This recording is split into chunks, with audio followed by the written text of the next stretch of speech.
SER Podcast. Hola, soy Javier Ruiz y esto es Hora 25 de los negocios.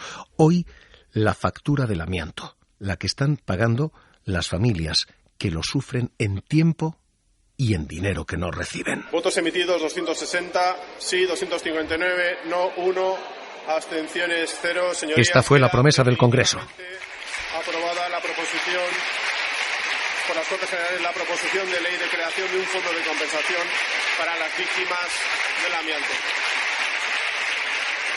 Y este aplauso ocurrió a finales de 2022.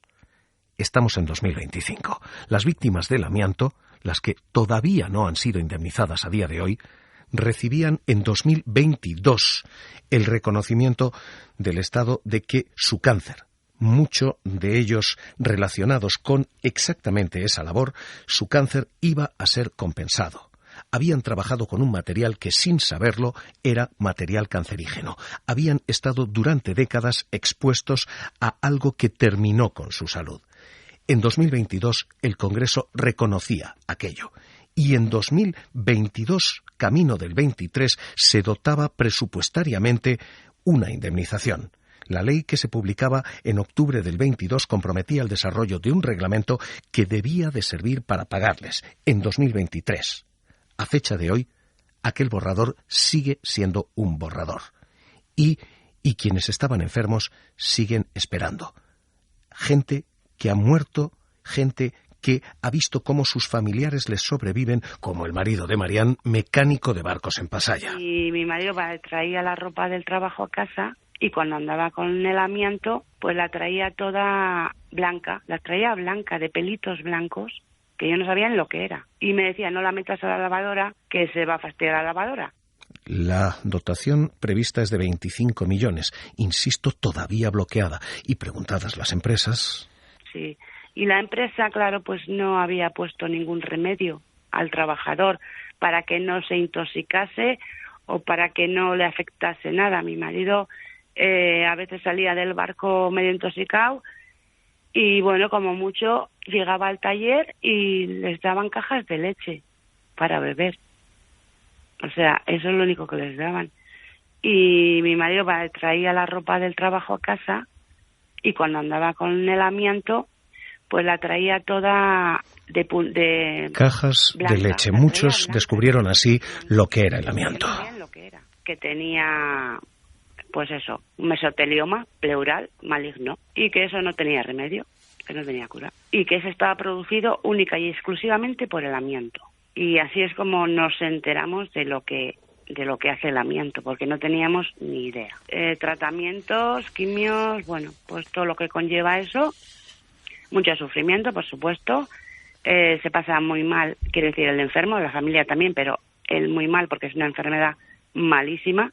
Desde que le diagnosticaron, 22 meses duró. Muchos descubrieron así lo que era el amianto. Muchos han descubierto después lo que es el desamparo burocrático. ¿A quién reclamas? La empresa desapareció, porque hay gente que, bueno, que ha enfermado, la empresa sigue en pie, van a juicio con la empresa, pues a veces ganan, a veces pierden. Perder siempre pierden porque el enfermo siempre pierde, por supuesto. Pero en el caso de mi marido, la empresa no existe. Entonces, ¿a quién reclamas? A nadie. No hay quien se haga cargo de nada. 2, casi 3 años después de aquella aprobación en el Congreso, los enfermos, los que quedan y sobreviven, y sus familias siguen sin cobrar. Todavía están esperando el dinero.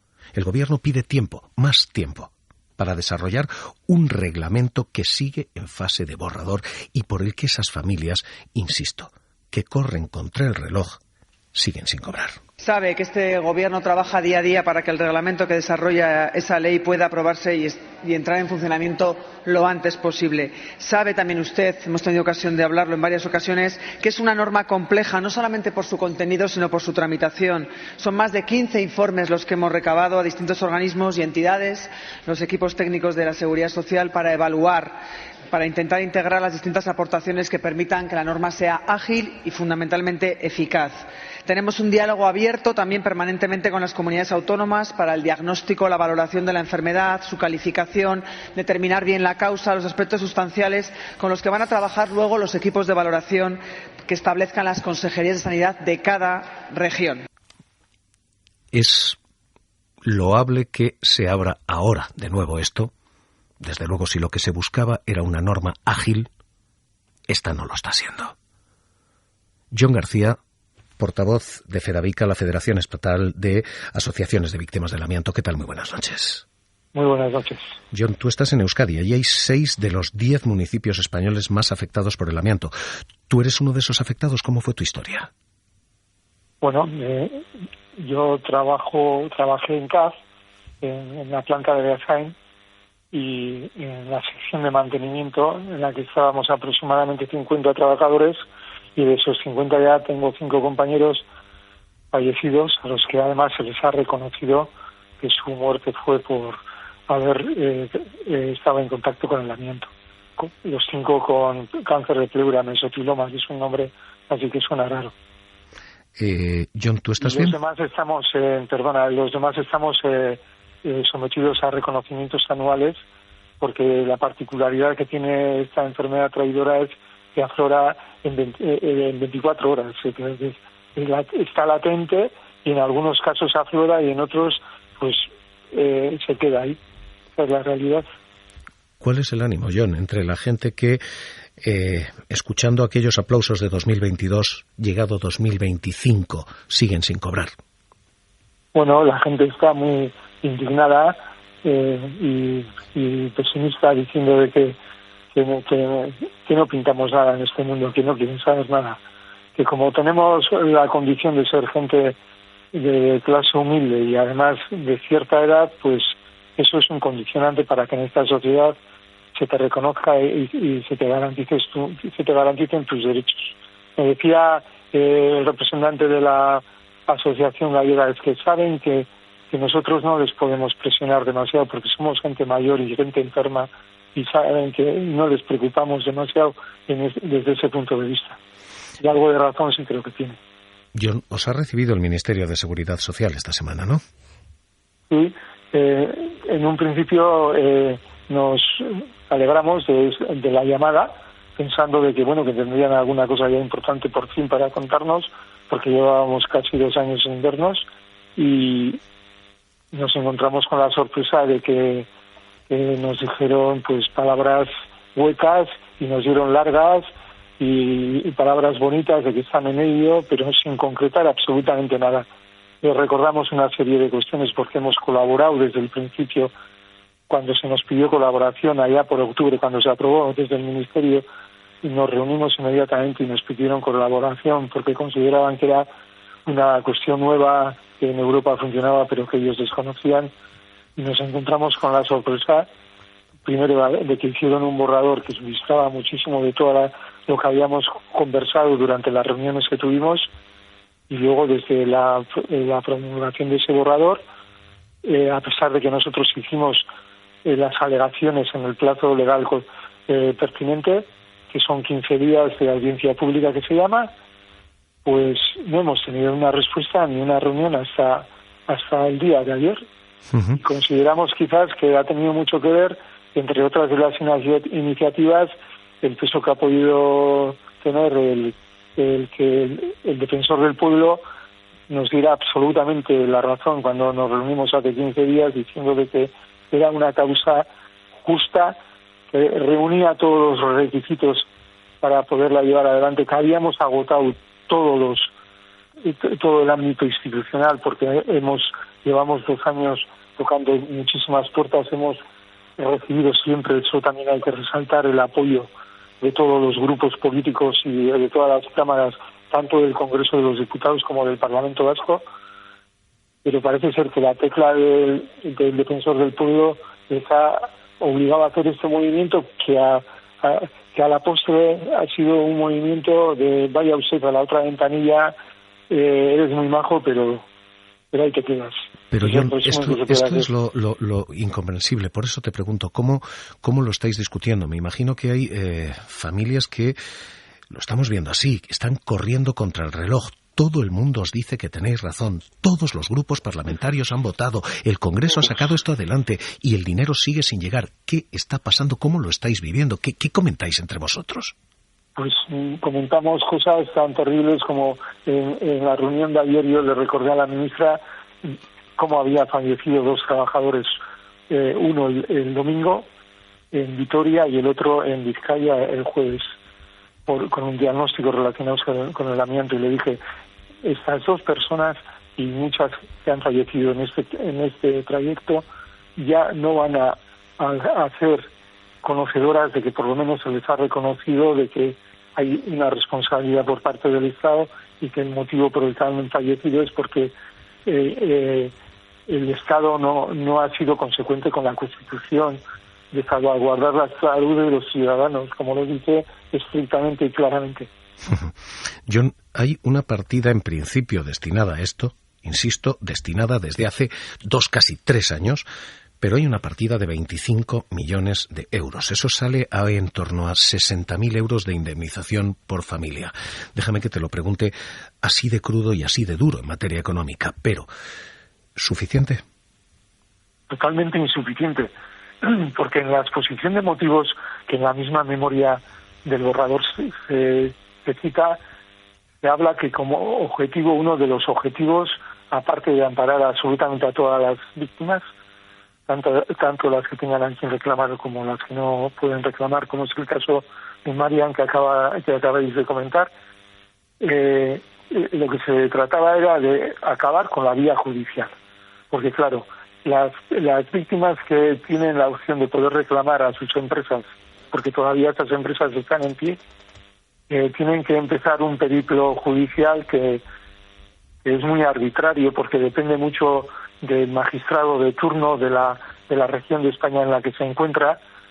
Hay situaciones tan paradójicas como que en Navantia, que es una misma empresa, en la planta de Galicia les dan indemnizaciones, están ganando todos los juicios, que en Cartagena no ganan ni un juicio.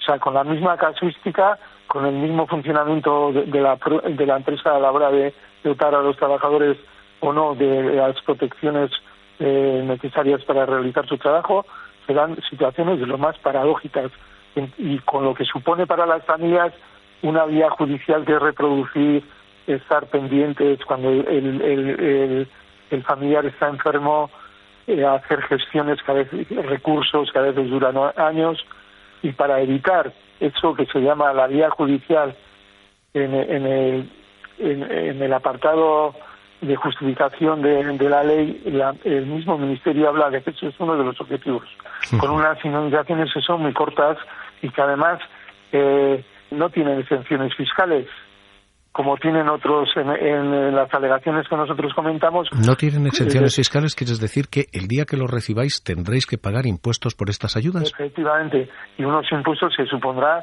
prácticamente el 30-40% de la indemnización que la tienes que devolver. ¿Cuántos sois, John? ¿Cuánta gente sois vosotros ahora mismo? ¿Cuántos afectados quedan todavía vivos? No se puede, es muy difícil hablar de números. Yo me voy a remitir a los números de los que habla el propio Ministerio en su memoria, que hace además unas consideraciones un poquito contradictorias, pero bueno, ellos hablan, por ejemplo, de que haciendo una estimación de lo que se entiende a nivel médico de exposición laboral al cáncer del amianto por un tal Ruston, que es reconocido a nivel mundial y se tiene en cuenta sus parámetros, hablan de que son 4.582 personas las que fallecen en España al año. Y luego tienen que demostrar que en el caso del cáncer de pulmón no es nada fácil, según las circunstancias, porque hay que decir que siempre aflora, como comentaba antes, la enfermedad a los 20 o 30 años de haber estado en contacto con el amianto, y ya es mucho más difícil de demostrarlo. John García, portavoz de FEDAVICA, la Federación Española de Asociaciones de Víctimas del Amianto. Cuídate y un abrazo muy fuerte. Igualmente. Cuídate, John, gracias. Hoy esta es una cuestión que traemos aquí, a la hora 25 de los negocios, porque esto no es una cuestión solo de dinero, pero desde luego es también una cuestión de dinero. 3 años después de aprobado y 2 años después de presupuestado, el dinero sigue sin llegar. Y lo que acaban de escuchar son algunas de las miles de historias que siguen ocurriendo en este país y de las cientos de familias que siguen muriendo en este país, con las que ha hablado Estefanía Salvatierra.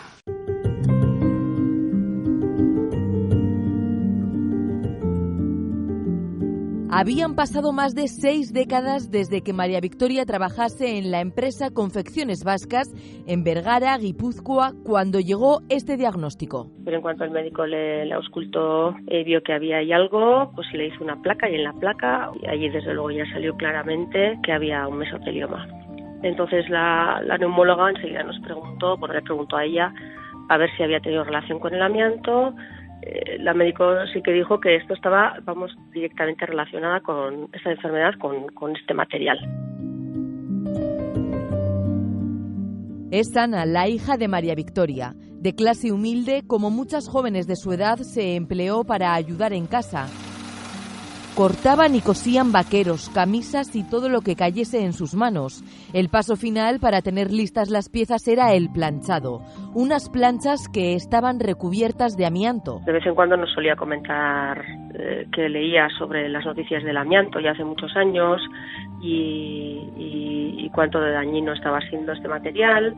Y bueno, nosotros tampoco le hacíamos mucho caso porque, pues tampoco, no le veíamos relación con nosotros. Su madre murió a los 83 años, tan solo unos meses después de ser diagnosticada. Pues se apagó en una enfermedad bastante dura, la verdad, para todos. Para ella desde luego, pero para los que estábamos alrededor también muy dura. Los duros años de trabajo que han tenido ellos además, porque pues al final esto se asienta sobre una capa de la sociedad, pues la de siempre, pues muy trabajadora y poco han conseguido a cambio, yo creo, la verdad. Nadie se atreve a dar cifras exactas sobre el número de afectados. A principios de siglo el amianto se prohibió en España y hace 2 años todos los grupos se comprometieron a resarcir a las víctimas a través de un fondo de compensación dotado con 25 millones de euros. En aquel entonces se votó y se aplaudió a los afectados, a los fallecidos, a los enfermos y a sus familias. Se quedó en eso, en palabras, en intenciones y en aplausos. Votos emitidos 260, sí 259, no 1, abstenciones 0. Señorías, queda definitivamente aprobada la proposición por las Cortes Generales, la proposición de ley de creación de un fondo de compensación para las víctimas del amianto. Para no perderte ningún episodio, síguenos en la aplicación o la web de la SER, Podium Podcast o tu plataforma de audio favorita.